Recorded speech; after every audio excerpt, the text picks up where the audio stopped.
Ini anak mak mertua korang pasti suka weh. Pedang ni kan panjang juga tau. Kau tengok. Ni daripada kepala aku sampai ke badan aku weh. Siap ada sarung. Lepas tu kan dia boleh keluarkan air. Untuk masukkan air dia ada lubang air dekat sini. Korang boleh buka lubang air tu. And then dia ada bagi macam ni lah. Isi air siap-siap. And then masukkan kat sini. Okay. Lepas tu untuk tarik dia punya sarung pedang ni, korang kena picit kat sini.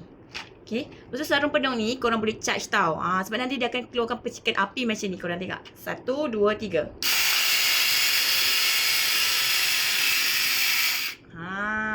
Padu tak padu ni. Bahagian ni je lah yang bahaya sikit untuk budak-budak yang bawah 14 tahun kan. Tapi kalau korang bagi pedang saja tak bahaya lah sebab dia tak ada keluar api. Dia just keluar macam ni. Korang tengok korang picit kat sini. Yang ni pun boleh charge juga. Kena charge juga. Ni ada USB cable. USB cable pun Seller ada bagi sekali. Korang boleh gunakan plug handphone korang lah. Okay, nak on dia kena tekan button kat sini. Korang tengok. Dia dah keluar asap weh. Padu tak padu.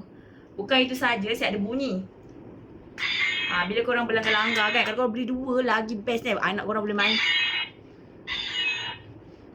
Ya.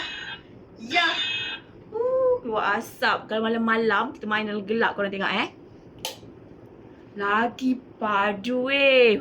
Tengah asap dia.